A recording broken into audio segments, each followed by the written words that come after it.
Hello,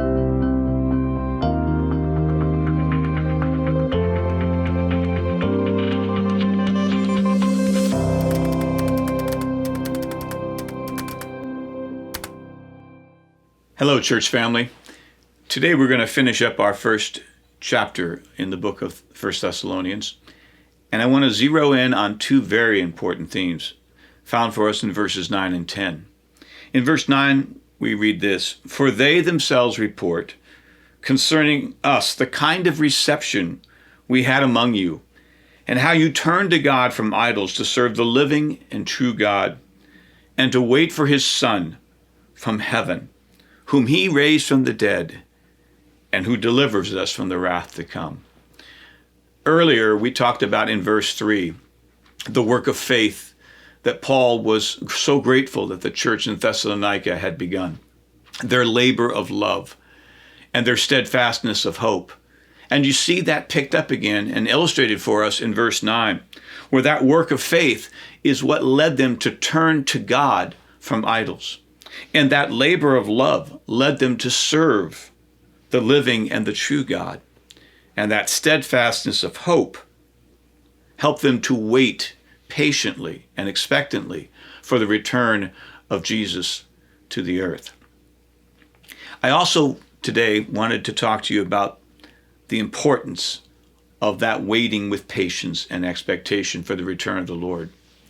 Allow me to give you some thoughts about what it means to wait patiently and what it means to wait in confidence. Waiting for the certainty of the Lord's return, whenever that might be, first of all, motivates us to a place of evangelism. You and I have been given the privilege of trumpeting, sounding forth the gospel message to those around us. Some of us indeed are called to teach the word. Some of us are called to go elsewhere in the world to be missionaries. But all of us are called to share our story. All of us have a story to tell about how Jesus has come into our life and Jesus has changed our life and has given us a passion to share that now with others. The second thing that waiting with patience and confidence does is it provides us stability in the midst of these trying times. When I know that Jesus is going to come again, when I know that my ultimate home is not here in Orange County or wherever else I might end up, but my ultimate home is going to be in heaven. My ultimate citizenship, Paul says in Philippians 3, is in heaven.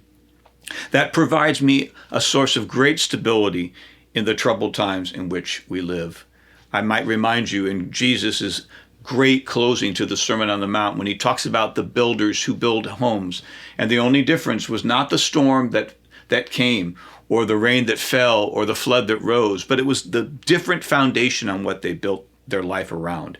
When you and I have a firm foundation of faith in Jesus and a firm, confident expectation he's going to come again, it provides us a stability for whatever might come against us in the day in which we live. Third, it comforts us in sorrow. We know that those who have been taken from us, those who've gone to be in heaven before we do, we will be reunited with them. And in the midst of sorrow, in the passing of a loved one, or even in the loss of vision, and even in the loss of hope at times, patiently waiting with expectation helps to bring us a place of peace. Jesus is the Prince of Peace. And finally, it is an impetus for godly living.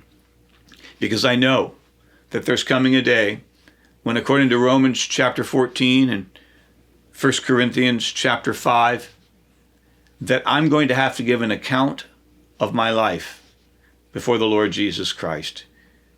And like you, I want to hear him say, "Mike, well done. Enter into the joy of your master."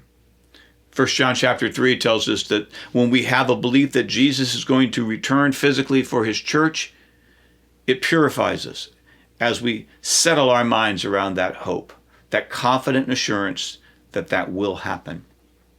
Waiting is sometimes difficult, to be sure. It's painful at times, but it bears such great fruit. I trust that you will have learned much as to the value of waiting and waiting with confidence and patience from the pages of 1 Thessalonians chapter 1. God bless you until we see each other again.